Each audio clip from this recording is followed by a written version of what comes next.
case of a disaster or an event, what will it take and how will you deliver the services during that particular event itself? The general rule of thumb is if you compare a physical infrastructure versus OPEX driven cloud based approach, typically you will see that within 1.5 years at the max, the cost of CapEx is you have to look at IT infrastructure as an enabler to the business. Depends upon the nature of the business the company is into. Another way to look at it is if your work or somebody else's work is affecting an outcome of a business objective. If you start taking ownership of that particular thing beyond your regular work item per se as such, the new addition is security. You have to have, let's say, that security mindset. The logical propagation is to get a very hands-on experience on these particular domains. And then, let's say, at a leadership position, you are combining your core knowledge or the base with the hands-on experience. And then moving on to the vendor management, the point is that it is being looked up in every security review because the delivery of a business is directly or indirectly impacted by. What exactly changes? Not from the technical perspective, but from the leadership level. Welcome back to the Tajinder Kalsi Show. Today we'll be talking about IT, which is the backbone of any company and how it ensures that the operation runs smoothly. Today our guest is Rajeev Suri, who has more than 30 years of experience into the IT space, and currently he is the head of the infrastructure and security domain for his company. So let's welcome him. Hello sir. Hi Tajinder. Thanks for being a part of the show, and thank you for giving us the chance to have your experience, get insights from you. It's a learning experience whenever, let's say, you interact with people like you. Yeah. So don't worry. The player is all mine. Okay. That's quite humble actually. Okay. Before I dive into the deep down questions and all, the first thing I would like to talk about is your journey. Okay. So you started as an R&D engineer initially, and then you have moved across different career paths, and now you are heading the IT team. So how has the journey been? God has been kind. You have to acknowledge, let's say, the role, let's say, you have been playing. You have played faithfully, hopefully, as evident from the journey. I have seen probably, let's say, the invasion of pieces into the enterprises per se. I have been part of the India's growth story on the ITS side, and now, let's say, with the DPDPA Act coming through, we hopefully will be, let's say, still, let's say, relevant for times to come, courtesy the experience we have gained so far. So if I talk about this 30 years of experience, what is one thing in IT that has not changed yet? IT is still hopefully invisible. So let's say if everything is working, you don't see IT. Exactly. You actually count that, yes, hopefully somebody is doing their work. I can actually relate to that, like being from the security domain and the IT domain. We are not recognized until the things are working. Okay. That's correct. Once things break down, where is that guy who was handling it? Yes. So it is in our line of business. If no see is a good thing. Yeah. If you're not visible, you're invisible. That means things are good. Hopefully working fine. Yes. If you talk about the initial days, how you got that inclination into the IT domain? Like, back then there would be other career options also. So why IT? In fact, it was the other way around. I did my engineering from Pune University. Okay. When you come back to the hometown, let's say Delhi, over here the density of the industrial setup probably is not there.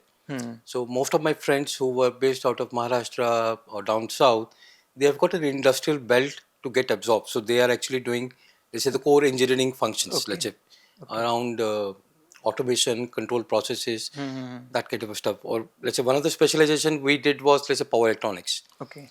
When you come back to Delhi NCR region over there, and might be, let's say, today also, I have probably not, let's say, that updated.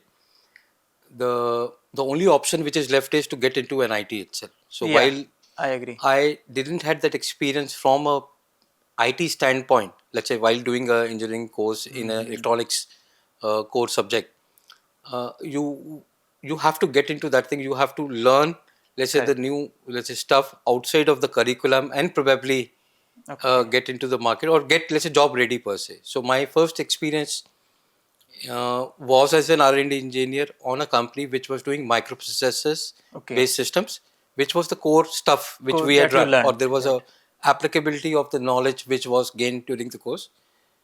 Thereafter, let's say, the scope over there, next step was either you do VLSI design. Okay. In 94, 95, that was not the case, unlike let's say today. you had to invest again and probably a hefty sum Correct. on getting that technology to grow within the speed. The other option was to move Yeah, I into the mean IT. if I talk about the chipset Yes. market and all, that was not so much involved in No. at that time as That time. compared to what it is now. Now there Yes. are multiple things happening. Yes. So okay, so that is how you got into IT then. IT had to, let's say, get you have to be, let's say, relevant to the industry which exists, which is willing to give you jobs and have a career, let's say, path Correct, also per correct. se. I think most of the fresh graduates would be able to relate to it. Sometimes they had to take that call that whatever their specific domain is, they're not getting a chance, and then Correct, they correct, have to look for an correct. alternative. But then That's a hard reality. yeah, but then seeing your journey, they might get inspired that okay, even if they move into a different path, it's not bad because It's every path has its own journey. correct. Basically, the core values, let's say, which you have to deliver, they are constant across all Correct, the string. correct. So as long as you are true to the core values, which a job or as a person, let's say, which you need to deliver, I'm sure you will do good in whatever field or Yeah. space you operate in. For my listeners, basically, if they are the fresh graduates or someone who is already working but wants to transition into the IT, so what should be their career path or what should they focus on initially? The obvious one is, let's say, the core fundamentals within IT. Now, if you have to name few, probably an end user configuration or an endpoint per se. On networking side, you have to be clear about the protocols, let's say DNS, Yeah. DHCP and stuff, the switching part. Okay. So once you get, let's say, accustomed to that particular thing, and today, more important than anything, is the new addition is security. You Right. have to have, let's say, that security mindset Mindset. on whatever equipment or technology you are Correct. working on. You should know both So pros and cons. yeah, earlier it was like I know how to configure a firewall. That was enough. That But now I should know how to configure a firewall secure manner. securely also. Exactly. So that difference has been Yes, there. yes. So once, let's say, that focus is there, you can easily get an L1 level, let's say, engineer job or start a journey. The logical propagation is to get a very hands-on experience on these particular domains, and then, let's say, at a leadership position, you are combining your core knowledge or the base with the hands-on experience, Right. and then moving on to the leadership stage, where, let's say, these two play a very, very important role also. Since I have come from that training background, so I also can relate to it. That is what I also tell my students, that if you want to move into any specific domain, learn the basics, learn the core, because that is what it will not change. Yes. Okay. Networking domain is something, if you say, we have seen the networking domain evolve so much, but the core concepts are still the same. Correct. If you understand the protocols, if you understand the IT concepts, you can easily settle down into any of the devices. Yes. Another example, let's say, while we are on the topic, would be, let's say, the cloud migration or Yeah. the adaptation which is taking place. If you know how to build a network on a physical premises, the Yeah. same concepts are applicable on Correct. anything on the Azure or the AWS of the Right, world. right. It's just that the terminologies have changed. The Correct. concepts always remain the same. Yes, yes. So we might call it that okay, we are on the local hard drive. Amazon says we are on the S3 bucket, Okay. but ultimately it's a storage. Storage itself. If you again go back into your journey, so was there any moment that was like that actually gave you a very major shift in the career, that was a boost to the career? In a traditional IT infrastructure domain, primarily, let's say, prior to 99. Okay. 99, I got an opportunity to work with a gentleman who was just starting contact center business in India. Okay. So I was part of the team which set up the India's first third party or a outsourced call center, India's first outsourced call center. Okay. After 2 years, let's say, within the same company, we were also one of the first in India's first company who was able to set up India's largest soft switch based contact center. Okay. That was 2001, I think so. Okay. So that was a major shift, and from that time, let's say, the ITS industry, I've seen that entire contact center business. Frankly speaking, I will never be able to relate to that era because you're talking about 99, 2001, 99, 2000. and I was still in school at that time. I mean, still trying to figure out what to do with it. In the school level, we had got introduced to computers, so computer was my favorite subject. I understood that okay, this is one subject which I'll take forward for sure. Correct. So when I had to decide in my 11th, 12th what to go with, PCM was something which was put into the mind because engineering requires it. And computer was something which was my choice. So I had to combine PCM with computers. But apart from that, I had no understanding what was happening in the outside space. And now if I go back and try to relate to what you're saying, it becomes a little difficult to actually imagine. It was the same dilemma. Let's say, I'll tell you frankly, let's say, when you move or switch jobs within the relative friend circle, you tell, I'm trying to set up a call center. Yeah. What is a call center? Today, everybody knows about Everybody that knows. particular thing. But at that particular time, you had to sell or you had to explain Right. what the business model is going to be or what the business objectives are. Again, coming back to the listeners, basically. See, I actually wanted you to be the guest for this podcast because you have such a vast experience that the freshers and the youngsters would be able to gain so much out of you. I hope so. So that's my motive actually. Fair enough. So That's okay. let's say if someone is working as a in the support or the help desk field, so what should be their next step? How to move up? I would suggest, let's say, at that particular level or at that stage of the career, the logical thing for a person to do is to not look at repetitive tasks in isolation. You have to see the bigger picture where your contribution is happening up, and always relate to the end business objective to which you are participating. You might be doing one work Right. within a whole process, but that value and that self-respect has to be there. For the next steps or the next stage within the career, communication is very, very important in today's environment. You look at any standard, the special focus on communication is there, and at the leadership level or at the next level, when you start interacting with the people who are making the decisions and you are contributing to those decisions, your communication skills is of paramount importance, irrespective of your knowledge. Exactly. So whether knowledge is right or wrong, you still have to communicate Right. or put forward. So that is, let's say, one area everybody has to work on that Exactly. way. I mean, And that is irrespective of the stage of the career per se. exactly. I mean, I also used to tell that to my juniors and all that because I have seen it in person. If a person is working at a L1 level or something, they had that mindset because they're young. They maybe not understand the future perspectives, so they would say, "I am doing my work. That is only what I know." And if you ask them to let's say give a presentation to the seniors and all, they would always be hesitant. Only few will stand up. But I always tell them that you need to understand the business. Don't just do the task. Why you're doing it is important, and how it is actually impacting the business operations. And try to communicate. I mean, instead of just giving your data to your manager and then they presenting it, ask for a chance that you are able to directly present it, because that is where you will open up and you will be visible to the Correct. leadership. Another way to look at it is if your work or somebody else's work is affecting an outcome of a business objective, Right. if you start taking ownership of that particular thing beyond your regular work item per se as such, that's the leadership skill people actually look for. Correct. In moving on to the next And stage then or getting promoted. working in silo, you're doing your work, that is okay, but then no one notices it. Correct. So ultimately, you need to get noticed to move that Correct. ladder. Yes. Because everyone is waiting for that opportunity to grow, right? Yes. So why not you? Yes. If I talk about the certification things, so how much do you think certifications are important? This thing is my personal, let's say, understanding. When I look at certification, I consider it to be like a basic hygiene. Okay. So when you have to float a JD, you typically put up qualifications.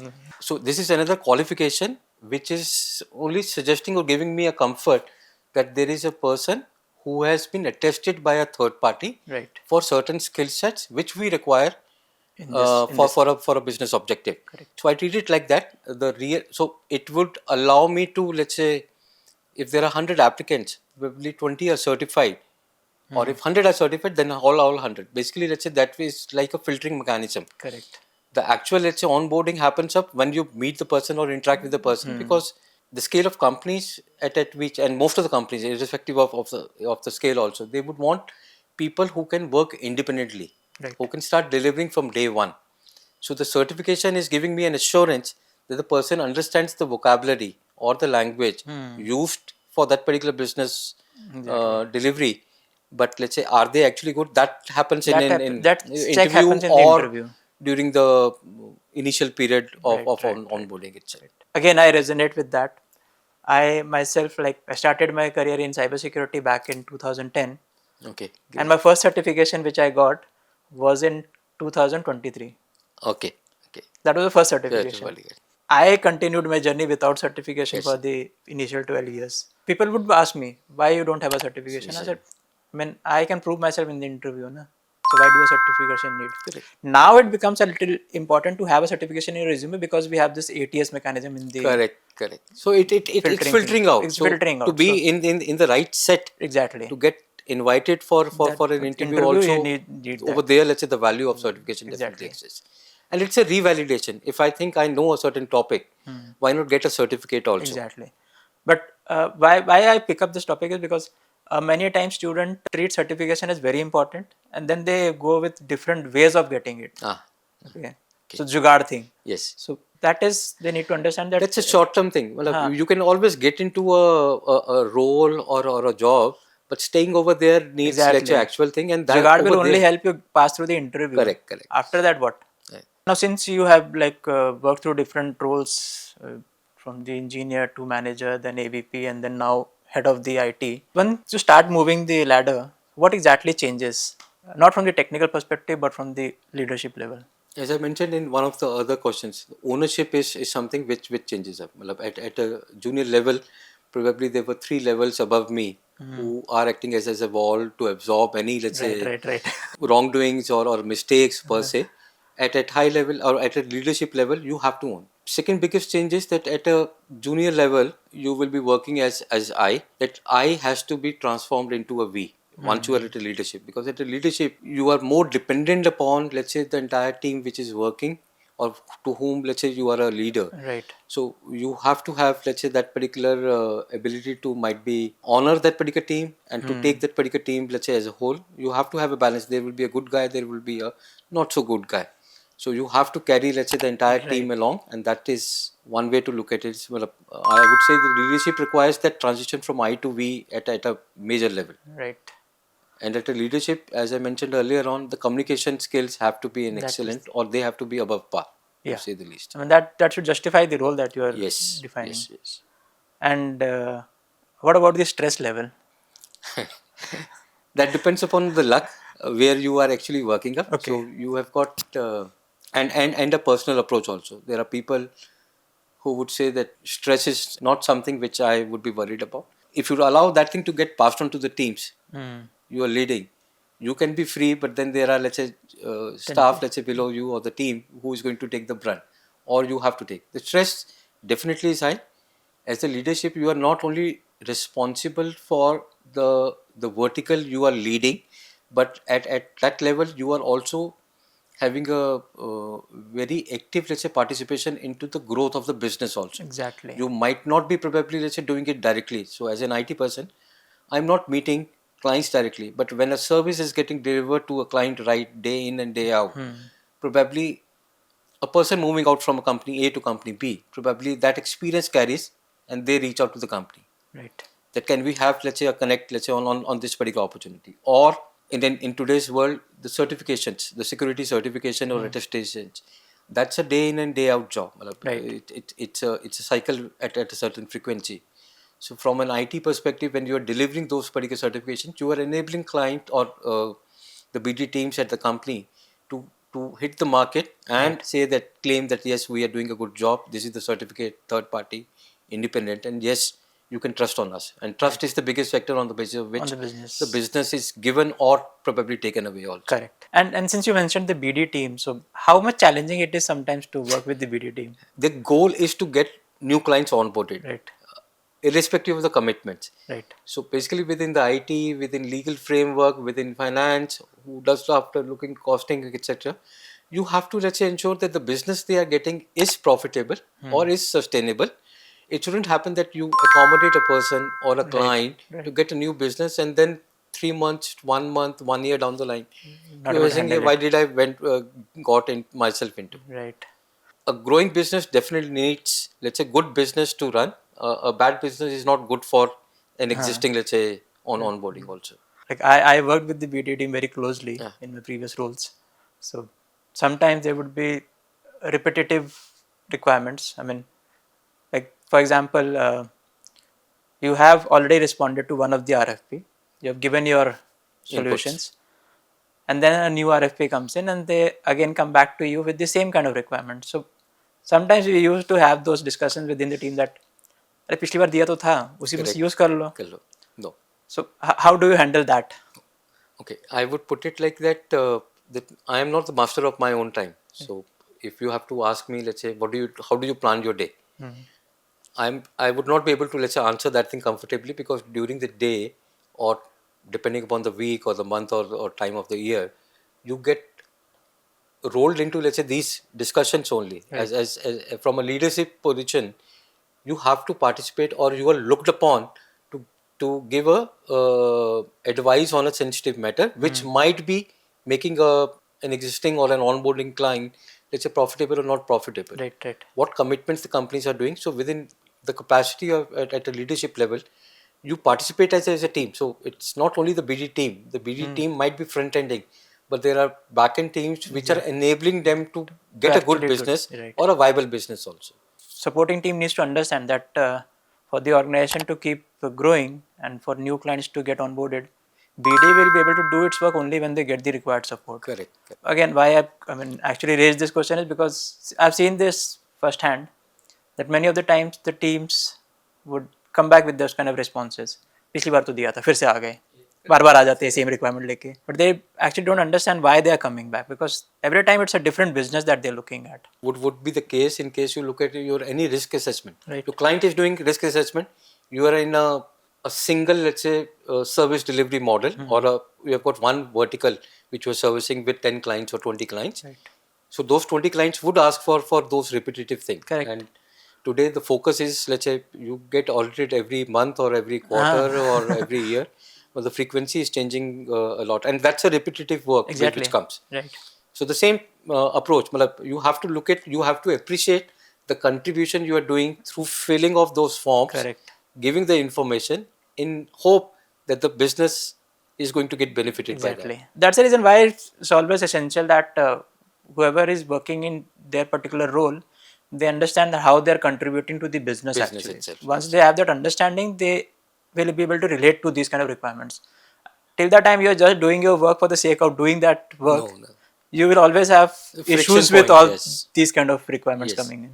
If we talk about the layman people or I mean general public, how would you define the IT infrastructure to them? What does IT infrastructure look like for them beyond just the servers? It is in fact the backbone. You have to look at IT infrastructure as an enabler to the business. Depends upon your nature, the nature of the business the company is into, and the building blocks of an IT infrastructure, they would still remain the same across, let's say, the verticals.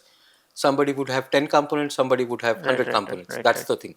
But otherwise, the key components, whether it's form of a network you require, the connectivity you require, the endpoint machines, the authentication and authorizations you are having, or the remote connectivity, that will remain the same. The building blocks remain the same. Right. The scale, the components, that might change depending upon the business. Yeah, depending you are like trying to whether it's a service. single location operation or multi-location and all. Yes. So we can say that the IT infrastructure is not just about giving that support; it's about enabling the business. Enabling their business. It's all about That's the biggest thing. When you look at, let's say, or you look at that particular department across any company, it has to be. And today it is more, let's say, relevant also. So, do you think that post COVID, the perspective of the leadership or the business has changed towards IT? Yes, because let's say during the COVID, when it hit us, let's say, I think 22nd of March, if I recall the date correctly, that particular day, let's say, okay, the vertical in which, or the space in which we operate, when you look at third-party outsourcing business, especially from US and Europe, we were also not allowed to operate freely, in the sense, let's say, it was not an open, let's say, networks which were running up. Because when a client is giving you certain amount of data or access, they want to control that. the consumption of that particular access or data from a limited or a physical space. Correct. So I'm trying to answer this thing from my perspective, what I saw. The acceptability at the management level, acceptability at the client level changed drastically. Right. So the work from home today is a reality, is being still used, even though we are over and above, hopefully, the COVID part. But we are still able to use it, courtesy that mind change itself. Right. Because prior to COVID, if someone would say that tomorrow I want to work from home, it was very difficult to get that approval. I mean, why? And how would I ensure the security and other concerns and all? How would I ensure that the staff is actually working at home? Yes. But post-COVID, things have changed. Everything changed. So how much difficult it was to transition that time? Because I know in the initial 3-4 months IT was running Helter skelter. either everywhere. Fortunately for us, we took a approach which, okay, while the signs were coming up, we were from a lockdown condition, with the lockdown network per se, we were able to, let's say, have a solution in place which allowed us to operate Okay. seamlessly from day first. So from 23rd, while the setup was happening up, there were people who were coming onboarded or who Okay. were onboarding onto the client, let's say, work, let's say, there itself. It was a gradual process, took us couple of days, but effectively, let's say, we were able to manage that particular thing. The key technologies which enabled then was, let's say, remote access through a VPN, or what I've heard about, and the VDI. Yeah, VDI. VDI had its footprint, let's say, imprinted Right. into any VDI major was network. It very, was a game changer for right, us, right, right. for us also. Unfortunately, at that time, let's say, for example, you had to choose the provider whom to choose. AWS was the one who was having a VDI setup. Azure at that time didn't have an Didn't have. AVD Right, right. setup. They Let's say came this up thing. later. They came up later. So there were ways and means. Let's say VPN was used Right. very heavily. Then VDI as a second choice. There were companies who were already geared up. Let's say through use of application publishing through Citrix. They were safeguarded to a larger extent. Right, But So most of the companies, I think, let's say within India workspace, they were able to survive, let's say, COVID, courtesy the enablement right. which their respective team would have done. The people who had that kind of a setup earlier, they were able to transition smoothly. But then there were other players also who had a tough time. Yes, but today, let's say, most of the companies, or within my friend circle, when you talk about, you look at any technology addition which is happening to an enterprise, work from home capability is the first thing which is looked Right. at. Because It shouldn't happen, let's say, this component, this service is not available in case in case something something like COVID happens. happens up. Right. God forbid that happens, but in case happens up, people People are are now ready. ready. Yes, they Companies are are now very ready. conscious about this thing. Okay. Since we're talking about the work from home topic, so what's your view about the return to office thing? Like many companies are now enforcing that the R2 should be enabled. People should start working back in the office. I think, and I'm saying it more from a personal capacity, not Right. from a Yeah, yeah. place of work perspective. Let's say people look at, let's say, efficiencies a person is able to deliver. So if their expectation is that somebody at office is able to deliver work of X quantity, and at home it is X minus Y quantity within the same cost structure, they would tend to, let's say, push people to come Come back back to home, office. or put up, let's say, restrictions around that thing, that okay, you will have to do, they will be offered hybrid working Working. for 2 days or 3 days you work from office, Right, and right. this thing. Primarily it boils down to, let's say, the efficiency which Right. you are able to. If I'm able to deliver the work expected from me from home, why would a company would want me to come to an office also, spend, let's say, a rental space, Right. or cost of putting up an employee in In the office, run those overheads, and then get the efficiency. Correct. Why this is becoming a kind of a topic for discussion is because let's say a team has 20 members, Yes. and out of those 20 members, there are 4 or 5 members who are not doing the work efficiently, what was expected. But the 15 are still Still fulfilling there. the efficiency. Now, because of those 5 people, the 15 gets a hit. They are also being pushed to come back to the office. That I would say should be a management, let's say, call, in the sense, let's say, they have to decide at a leadership position that if the difference is 5 versus 15, Right. that is, let's say, quite starking. Right. In the sense, it is quite obvious also. Right. So either you have to, let's say, limit. My personal opinion would be to limit it to 5. You will not try to disturb a working setup Right. at a lesser cost, which is delivering you the result Right. on on a smaller base use Because case. many of my friends who are like working from office till Yes. now, post COVID till now, so they have, I mean, they always say that जब तक company घर से काम करने दे रही मैं कर रहा हूँ, जिस दिन कंपनी ने Yes. फोर्सफुली बुलाया मैं I तो will दूसरी put जॉब up देख लूंगा. दूसरी job. That's Because- an easy way out. Yeah. But then that also tells you about the attitude. Well, while people have during the COVID, when people have moved to their base home, Exactly. home That's the places, main reason why that they is are the main taking. reason. They are used to, let's say, that cost of living at that particular place versus Because now they have to coming move to a back to remote the location. city. Yes. If someone is living at their hometown, they're saving a lot of A money. lot of money.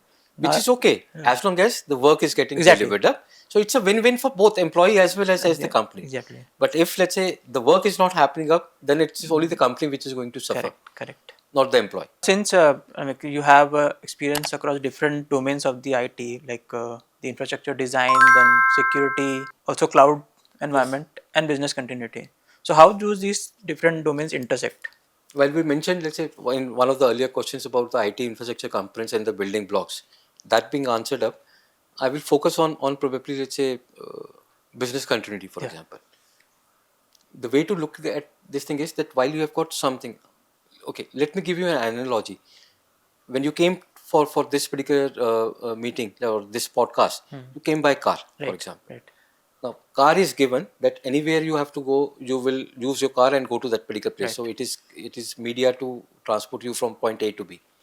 If I have to look at, let's say, or define BCP, that on a day you want to come and your car is not starting up, what will you do? Right. So that setup or that provisioning would be referred as business continuity. Right. So something which is working on as is basis, if it fails, what do you do? So options for you probably would be you will take an Uber, Right. or you will use a metro to come over to, let's say, wherever you have to travel to.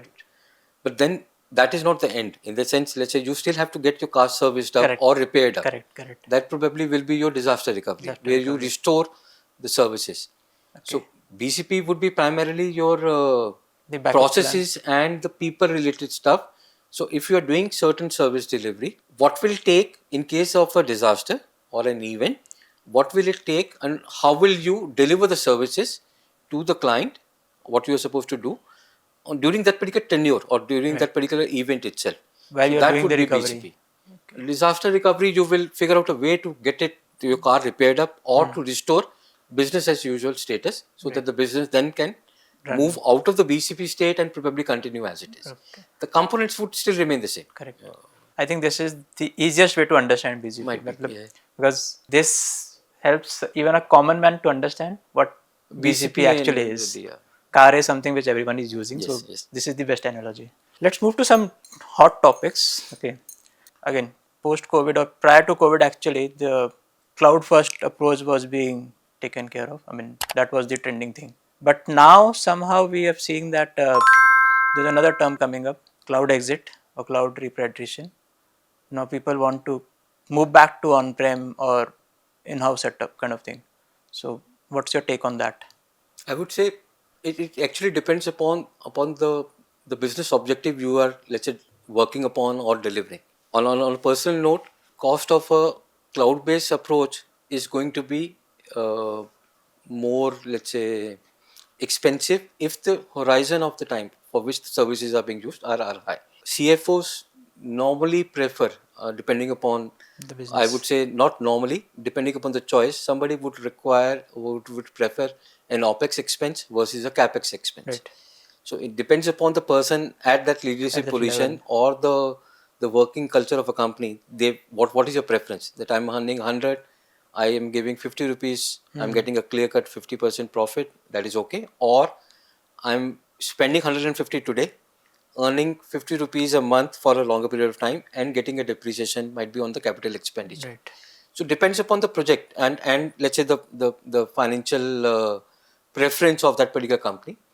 Having said that, the general rule of thumb is that and this is what I have seen, that if you compare a physical infrastructure versus OPEX driven cloud based approach, typically you will see that within 1.5 years at the max, the cost of the capex is getting recovered. So if it is a project or a POC you want to conduct, which requires a higher capex but is for shorter period of time, use cloud by default. That there is no thinking about that particular thing, because that will validate your POC, your business objective very quickly, and then take up long term provision. Anything on the long term, my suggestion would be to work with the finance team very closely to decide an ROI, to capture the cost elements. Okay. The biggest cost element which is typically missed out is that in case of your on-premise setup, the cost of the resource is not assumed. So when I look, depending upon the infrastructure we are taking over to the cloud, people component is normally, let's say, not taken up, and that will make a major very big difference difference between later on. the choice also. So if I'm taking my identity management to the cloud, besides security, availability, resilience, I also have to look at the skill set which is required, Correct. which is the number of the person with how much number of years of experience is required to run in case I do that particular business or that setup from on-premise, versus I'm going as an end user saying that I want this service 1, 2, 3 checked, and I'm onboarding and you take care of the backend. I will Right. not be concerned with that thing. So majorly there are Depends upon two, the three use case factors. Like one is the how long the business is. I mean, just using that services. Based on that, the calculation would be done. Then the short-term objective, and then the components around it. What are components you are integrating into it? Based on and that, the the associated cost difference between, let's say, and that try will to cover the maximum line items which right. you can think of, and Right. especially the human resource cost also. Yeah, human resource for sure. Since you're into the IT space, I'm sure you're working closely with many of the vendors. Okay, so how does the vendor management work? Vendors are difficult to We've come a handle. long way. You look at any security attestation, courtesy, let's say, issues of, let's say, solar winds, which happened a couple of years back, Yeah, supply chain attack which happened. There was, I think, something on the CrowdStrike side also, Log4j CrowdStrike was the last year. last year. Yeah, But that thing was not an attack, effectively, let's say it was, but it did affect the supply it chain. affected. So vendor management, the point is that it is being looked up in every security review, because the delivery of a business is directly or indirectly impacted by that third party providers. Right. So your security is as good as the security Of the vendor. of let's say your vendor, if they are providing you the services, if they've got access, direct or indirect. So you have to be very conscious. You have to consider them like your extended arm, Right. and whatever protection you think that your employees or your setup is supposed to have, probably subset of that thing, depending upon the interaction, you have to ensure that they also carry. Right. So for few organizations, I've seen that like if the organization has been existing for a long time, so they have some vendors onboarded since decades, and then the security mindset has happened recently. So now they have started doing the vendor assessments and all. They still have those vendors onboarded who were previously onboarded, and then they have a challenge in getting those assessments done with those vendors. So how to handle That's that? a hard nut to crack, in the sense that's a business requirement or a business reality you have to undertake, irrespective of the difficulty which is attached. Right. And I'm sure, let's say, just like, let's say, this particular case, there would be every day, month, there would be some case like this thing which will be coming to the forefront, which the Right. businesses have to act upon. The only way I would suggest is that this is in the benefit of your own company to get that review done. Right. A good vendor with good, let's say, accreditation, with good, let's say, focus on security or understanding also, is good for your business Right. on a long term. I think that's a nut which has to be cracked up, And it's irrespective a of difficult nut to crack. how hard that thing is. Because sometimes business are, I mean, using that vendor for so long that they have become dependent on that. Yes. And becomes a little difficult to migrate from that vendor to any other vendor. Obviously, now the new vendors understand that security reviews are important. So they are supporting enough to get the reviews done. But decade-long vendors, Yes, yes. they still have a different approach. They will also have to undergo a mindset change, Right. because okay, today, let's say, when we look at, let's say, onboarding of a tool or a capability, CrowdStrike example which you were saying, people were having, let's say, issues, or they have started, let's say, an approach to avoid a repeat of a similar thing, which happened not as part of an attack but at a tool level, and that too a tool which is supposed to be, let's say, protective in nature, in the sense Exactly. it is supposed to provide protection, and it is affecting, let's say, availability of an Yeah. asset to be used up. So forget about vendors. It is, let's say, the softwares also which will be coming under the purview, or So taking already the have case got. of this CrowdStrike case only, so how did that change the risk framework? Okay, the way I looked at that particular thing was that underlying issue was an automatic update. Update. If you look at the ISO 42001 standard of late, Right. they have started treating, let's say, automated patching or an update as an autonomous system behavior. Okay. That means it should be, let's say, the risk from a risk management framework. When you look at automated behavior, in that case, you need to have human in between, let's say, thing, or something, let's say, like a kill switch, Right. or probably you have to have a dual approach. So your crown gels probably, or endpoints, you might want to distribute. On site one, you are using, for example, CloudStrike. Other site, it might be a different component. Different vendor. So that a failure of a tool doesn't affect your both Entire primary and business. second site. Exactly. So that approach, I mean, that incident did give a learning on the risk management thing and how the companies approach it. It's So good. the major difference is that the issue because of which it came to, let's say, forefront, people have classified, or GRC teams are now classifying that thing as an automated system process, and they are trying to find out ways to put a kill switch in so that they can stop that thing. Correct, It was unstoppable at that time. Exactly, that time. But still, luckily, some companies were safe because they had a different approach towards the updates and all. Because I saw that firsthand. Yes. In one of my client, they were using CrowdStrike, but the approach was different in enabling the updates and all, so they were still safe. Depends upon client, right? There are, let's say, people who would say, I will operate at N-1 level. Yeah. And that probably would have saved them, let's say that. They were doing that actually. Yes.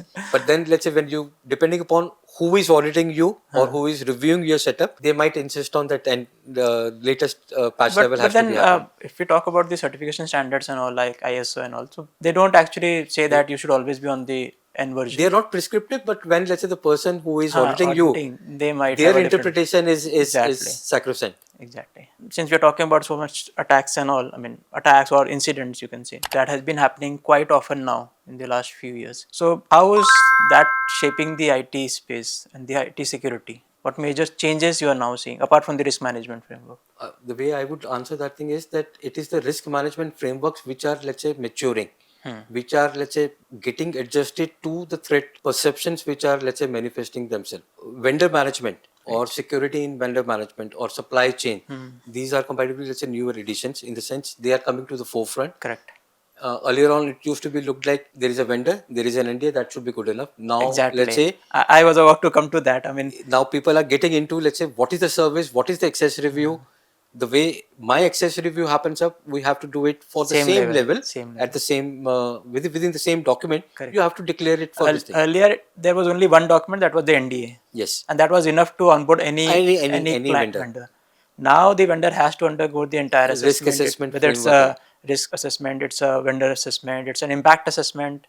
If the data is in scope, then the impact assessment in terms of the data privacy and all, everything comes into picture. Only then the vendor gets onboarded. In current interconnected world, basically, let's say the partners, whether they're supplying you a software, let's say likes of Microsoft, they're supplying standard, let's say, Word, Excel, PowerPoint setup. So they become an extended arm. Right. Your ability to conduct business depends on is directly dependent upon their this thing. A classic example, your off rate, I think we're sitting in December. In the month of December starting, Cloudflare had made two major outages. Yeah. And that disrupted, let's say, trading platforms likes of Netflix and other things. And it's a simple thing. Basically, let's say, when you are relying on a provider, if the risk assessment would have been done for a setup or an application using that component, you would have identified that. Correct. Or you would have taken some mitigation step, or after the manifestation of the first incident probably. I think it happened, let's say, back to back 2 times. The second time, let's say, it would have been, let's say, better. Exactly. There's another trending topic nowadays, that is AI. Now, everyone talks about AI majorly in the space of analytics and development space. But how is AI impacting the IT infrastructure? I would not say it is impacting, let's say, IT infrastructure. It is being seen more as an opportunity where the routine, mundane, repetitive tasks can be handled by, let's say, an AI model. The way I see that particular thing, once, let's say, this thing is taken away by a model which is able to deliver that same work which a person or a headcount is doing that particular thing. There is a space outside of this thing which is very large, which is more value driven. Right. Whether it is a design, any decision making capabilities. So over there, let's say, the same set of people would be graduating or working towards, let's say, that thing. So it's up to us to like how we approach it. I mean, that obviously AI has its pros and cons, but yes, it's enabling the business more. In fact, let's say one of the major drivers or one of the major opportunities is on the risk management side. Right. Wherever you deploy an AI model, you would have to look at, do a continuous monitoring of the bias. Right. AI model is bringing up, any errors you are seeing. Right. So the risk management for such tools, in case of application development, it used to be once in a 6 months or on a major change. Over here, it's a continuous thing. It's a continuous thing. And then you need a person to do it actually. Yes. instead of again So you relying are on moving another on to tool. the higher important, let's say, deliverables or high value deliverables. As of now, it is limited to, let's say, mundane, repetitive stuff where an automation can be achieved up or a model can be applied up. Okay. But that will open up, I'm sure, let's say, enough jobs higher up within the value chain. But since we're talking about jobs, so do you see AI as a threat to the job? Any No, any infra definitely job, not. I would even in not the be first saying. level also? No. Initially also, basically what is going to happen is the job requirement at an L1 level, probably that will undergo a change. Once that change happens up, the requirement of the human beings would still be required up. A design consideration. You are building up a BCP. So the hands-on job definitely are not going away. Having said that, log monitoring is to be done. Somebody shuffling through, let's say, 10,000 events and all. coming in an hour, then trying to correlate it to another, let's say, And that would device. take hours. Now AI can do A it. head count. Yeah. So the way you look at, you should be looking at AI is that it will allow you to scale any service deliverable without a linear headcount growth. Right. So anything which qualifies for that thing, I'm sure, let's say, AI would be a good enabler for that section. So basically, AI is not replacing the jobs and all. It's just that the approach is changing. So people who start adapting to AI would be growing in that space. But since again AI has its impacts also, like because AI is being used widely by the threat actors, security space, there are multiple attacks happening, which are automated through the AI. Yes. So how do you use AI to fight those AI attacks? The classic example would be, let's say, okay, example is not from what I would be doing. It is an example, let's say, I've got an intern, let's say, or a junior SOC analyst, let's say, who is working up, or a blue team member, for example. Now, when they are working on it, I can enable their knowledge through a Kali Linux chat GPT or a chat GPT, let's say, which is trained for Kali Linux or a particular tool. Correct. So that will enhance their ability to conduct the business or achieve the business objective also. So while, let's say, threat actors are using, let's say, AI models to their benefit to scale on their business deliverable, which is an attack, we are also using, let's say, the AI models to enable at a knowledge enhancement level. Correct. So while I expect, let's say, a 6-month intern or a 1-year intern to have certain level of confidence, AI will allow me to, or a chat GPT or a model, let's say, specific to that business objective, trained on that business objective, will allow me to use the same resource, might be for higher value work also. Correct. So the time duration of onboarding that user and enabling him to actually do the work reduces from that 6 months to maybe 1 month. Might be. Before we move to the closure of the discussion today, I have a fun segment. So I'll just give you some scenarios and you can respond in one line with your first instinct that happens. I'm not a funny person. I'll be outside. So please don't be surprised in case you hear something. Let's say No worries contrary. No worries on that. So since you're sitting at a leadership level, let's imagine that your phone rings at midnight 2 a.m. What's your first thought? The first thought is to, let's say, just ensure, let's say, the car is working fine so that you can reach office, because you have to be in the thick of things, let's say, to get Right. Fortunately, I have not shied away, but that's the first thought.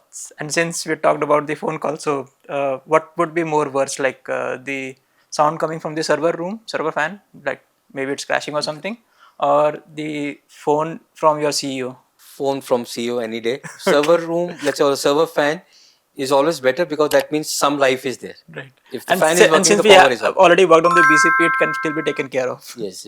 One thing that you wish that the business leaders understand about IT. There is a cost of conducting a business. You can get best of the world, but let's say the cost has to be borne by the business. Please allow the budget. Yes.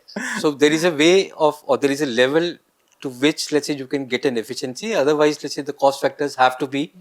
And today, let's say, people are more accommodative also, because they understand the value a component is able to deliver to the business, the reputation and the availability. And so all thanks to COVID. COVID, largely to COVID. This budget allocation for the security and IT team has increased post-COVID as compared to private. What do you prefer more whenever there's an incident? Coffee or chai? I prefer chai. Okay, so you're a chai lover. Any worst password that you have seen? There are plenty, but on this show I will not disclose that particular thing. Okay. I'll leave it to users' discretion, because it will be one more password for somebody to use in case they happen to see. Correct. Okay, what do you prefer, on-prem or cloud? I prefer hybrid. there are advantages. Any overhyped technology right now? I hope AI is not an overhyped technology. I hope, because Okay. there are, let's say, talks about the bubble which is being formed, but that's at a different level. Having said that, I just hope that it's able to deliver on the promises That we are is- able to see exactly. on this particular set of technology, It because should it is not a be major, that. Yeah, I mean, major people change. are making major moves into the AI Yes. space, and then suddenly, if the bubble bursts, it will Then- be a disaster. Yes. Any favorite piece of technology which is obsolete now, but you still miss it? My favorite dated thing is a DVD media. Uh, My old ghazals and, let's say, college day songs are still, let's say, over there. Right. I still hold on to one DVD at least, and one, let's say, right. the media. I still have the box of DVDs in that. And Yes, yes. they're still lying in my desk, Yes. doing nothing because I don't have a DVD So player every now. Diwali, let's say, that is one box which is sacrosanct, which is not to be touched up. So there is a section. Yeah, it doesn't go out of the for the It is cleanup. not to be, let's say, thrown out. Best IT advice in as short as possible for the beginners. I would say, irrespective of the work, you should always see the bigger picture, the business objective to which you are participating in, and whatever might be the cost, work on the communication set, on your communication, because that is one thing which will cover up any shortcomings also, just in case there are any. And any message for the leaders? They are already leaders. I'm sure, let's say, I would be looking at advice from them instead of giving them, let's say, something. Okay, that brings us to the end of today's discussion. Your journey from the initial phase to gradually moving to the head of the IT and infrastructure space, IT infrastructure and security space basically. And now I think AI driven operations also. That has been incredible for sure. Really thankful for sharing your Pleasure insights. has all been mine, Tajinder. I'm sure people would be inspired by that. They would gain knowledge which will help them grow in their domain. Hopefully, the leaders will also be using that to better them, because there are few who needs improvement. To our listeners, if your systems are working fine, if your lights are on, and internet is especially working fine, then remember there's a team somewhere behind who is making that possible for you. So do understand their importance. If you enjoyed this episode today, then please don't forget to like, subscribe to the Tajinder Kalsi Show, and look forward to the next episode where we'll be diving into another career option, another domain, and gain out of. Till then, stay resilient, stay secure. Thank you.